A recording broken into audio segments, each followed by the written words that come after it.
Welcome back to Yahoo Finance Live, everyone.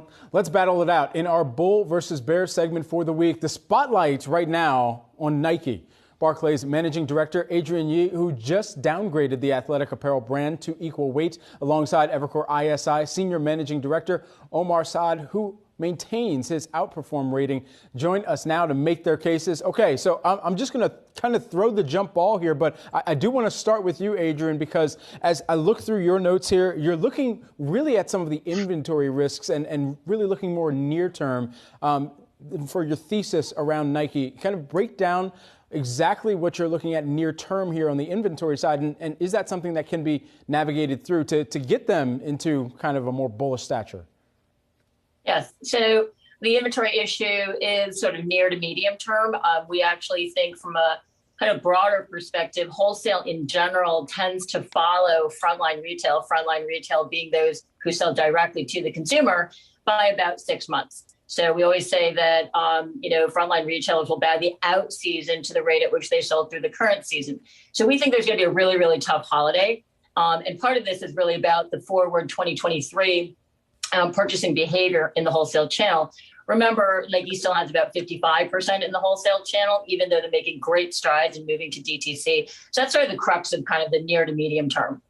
And Omar, just kind of staying on that same thread of inventory as of right now, I mean, you've sent us some interesting stats on particularly this sneaker super cycle here more broadly. Break that down for us and what we need to know about where Nike is sitting right now in that sneaker super cycle. I haven't had any issues trying to find the drops that are the latest and greatest, and perhaps that might be part of the issue in this near term that really feeds into the bear case.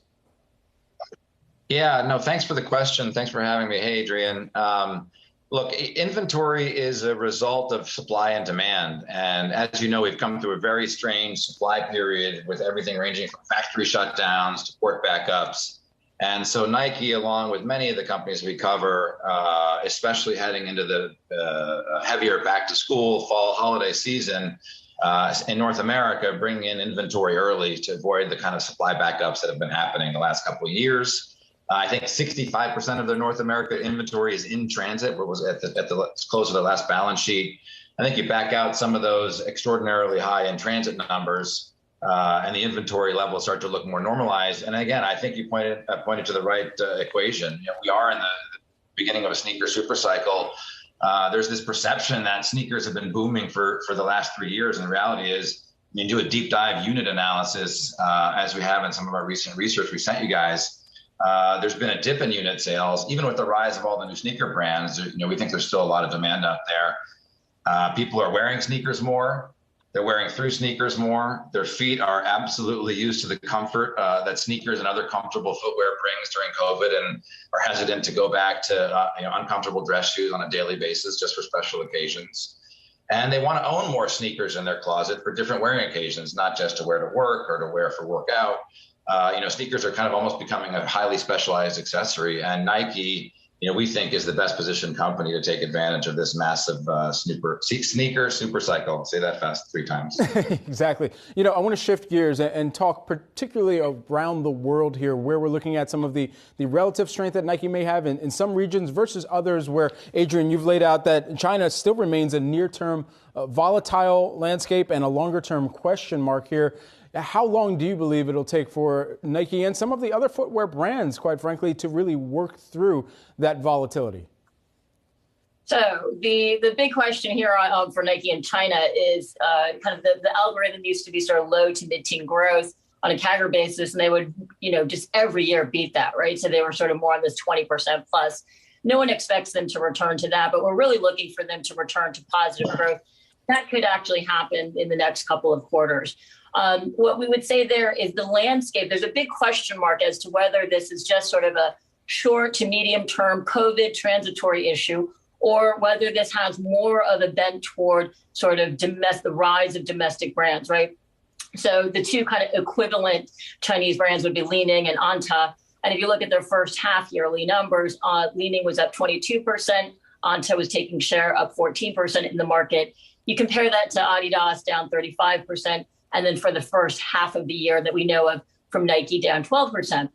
And so we think that this is a very sort of kind of uncertain time period. The good news is that upon the reopenings that we've seen sort of in the back half of September, you have seen a resurgence in their DTC business, the direct-to-consumer business. Adidas is taking about 400 million euro or $400 million worth of inventory back, right, out of that channel. So they're reversing forward sales. There's just quite a bit of inventory, a lot of promotions in that China marketplace. From one of the very real marketplaces, the IRL marketplaces, if you will, in Greater China, to one of the budding ones in the metaverse, which I know is part of your bull case, Omar. I mean, when does that actually become reality to a really contribution portion of what Nike's future growth may look like?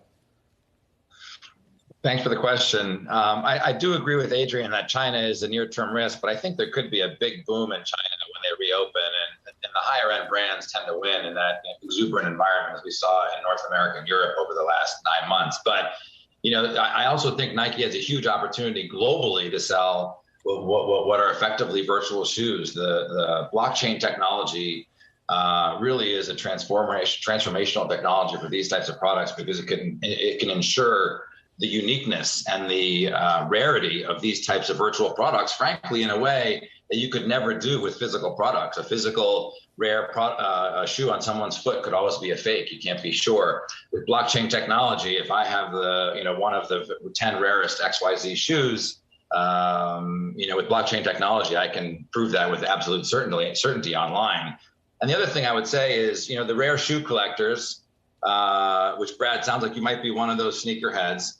A lot of those really rare shoes that they do collect, they never get worn because it ruins the value if you wear them. So in reality, they're kind of already like virtual shoes. And if you can bring that kind of rarity and uniqueness and cool factor to a much more mass audience at who knows what price point. Some of the most rare ones will be very expensive, and some of the more common ones, I think, will be less expensive. So people to use them with their avatars, it could become a very scalable, high revenue model with really high margins, obviously, because there's no physical cogs in those products. Omar, rare air or not, I wear the shoes. I'm sorry. I don't know how people buy these shoes and just let them sit on the shelf to resell at some point. That's great, but for me and my house and myself, perhaps, I'm going to be wearing these rare airs out here. We got to leave the conversation there. Would love to have the conversation in person and have this reoccurring. Evercore ISI Senior Managing Director Omar Saad and Barclays Managing Director Adrian Yee. Thank you both.